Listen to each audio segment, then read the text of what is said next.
Oh man, it's been really rainy lately.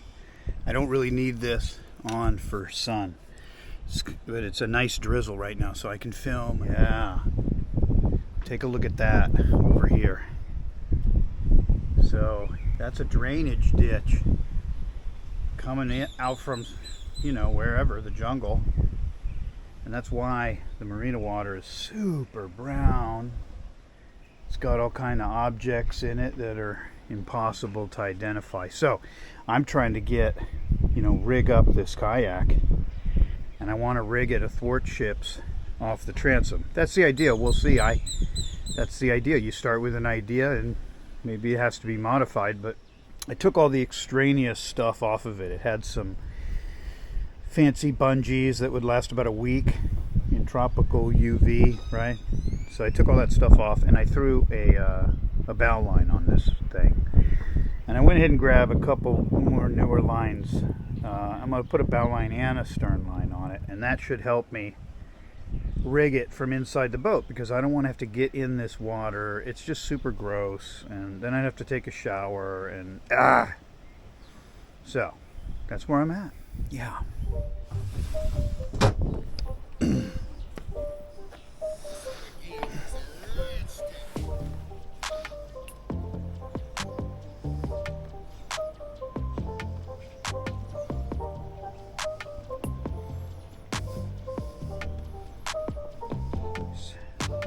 Bowling going in here. How about that? What do you say? I probably could have got it a little tighter. Maybe there's still time to recover. Yeah, there is. All right. After putting a lot of thought into this kayak hoisting, kayak securing fiasco I got going on here, I'll show you what I came up with. So the first thing I'd point out is I've got, a stern line here and same length of line over here on the bow. So that's what we're seeing there. Now what you're seeing here, and it's the same on the back and on the front. I'm using, you can see there's 1, 2, 3, 4, 5, 6, 7, 8 drain holes on this kayak.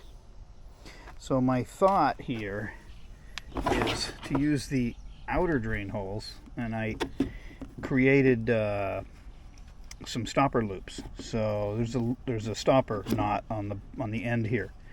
So the loop, then I just come through here, and there's a whole bunch of play. So when this goes in the water, the stopper loop will fall down, and of course it'll be held up because I've got this connector here.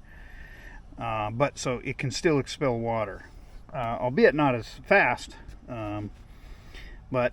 So what you do is you'd connect right here, or even on just one of these right here. There's how you'd hoist right there, and you do the same thing on the forward hoist.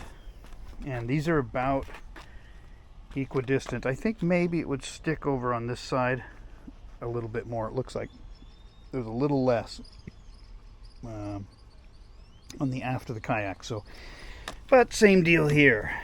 A couple of stopper loops, and then this double braided nylon soft shackle. So that'll be that's at least what I'm thinking. So that'll be on the falls, on the davit falls. But I'm also going to have the bow line and the stern line to help me get it in position, because I don't really want to get in the water to get this thing up. Yeah, well, let's take a look at those stopper knots. We saw them from the top. If we pivot this thing, look like they will provide some drag under here, but I think they will also hold this kayak. There's just no way that's going through.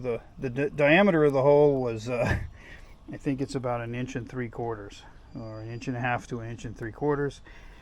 And this is 5/8 double braid This thing, I mean, that thing's got to be like probably 2.5-inch diameter, you know, so there's no way that's going through the scupper. I think it'll hold it on those 4 points, no problem. Well, we'll see.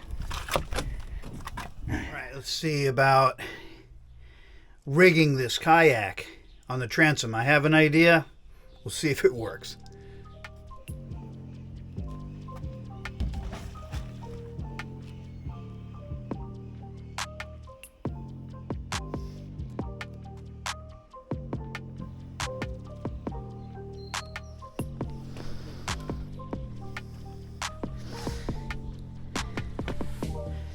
Something like that for right now, and then do the same on the other side.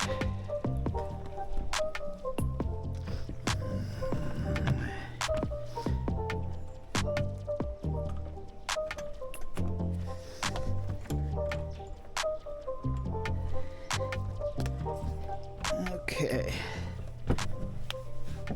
And what I'd like to be able to do is lift that up and be able to drop the falls down to a point where I can just connect it right here. So do something like this. Okay.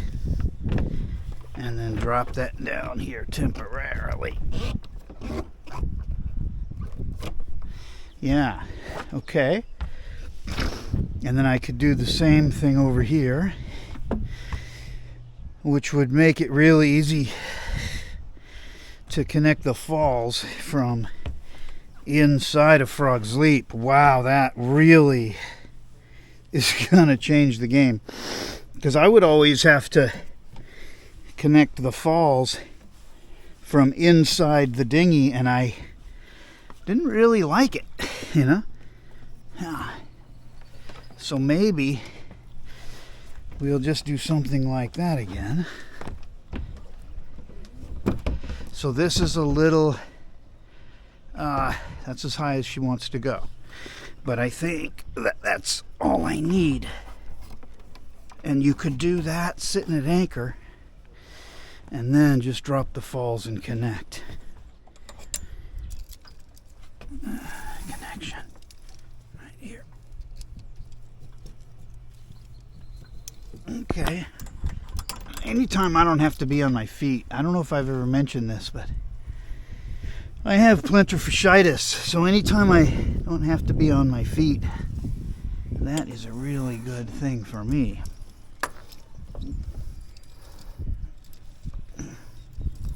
Yeah, I could totally do this under at anchor or whatever as I fumble with this little thing. There we go. All right, and here it is with all the tie downs on it. Yeah, it's really in there good. Look at this. Give it a good. That's not going nowhere. Yeah.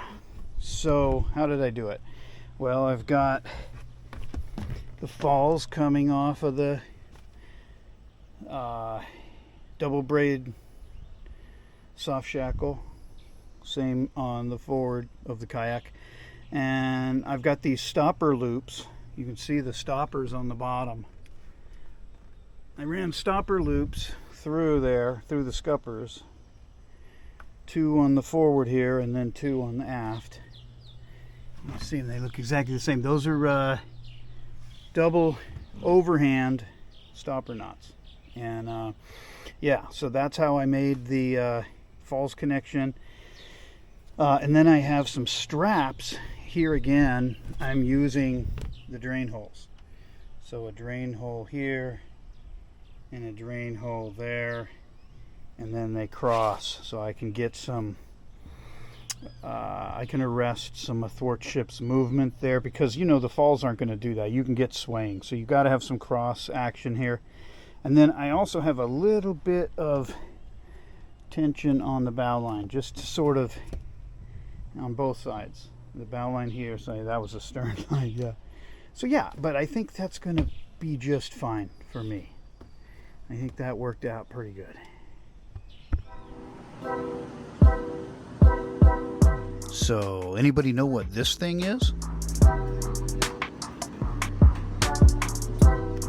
Yeah, it's a fuel barge. It's the Darien K in Shelter Bay. Yeah, well, if you got to get fuel here, you're either going to be mooring outboard of this boat or you're going to be doing Jerry's. And, well, today I'm doing Jerry's.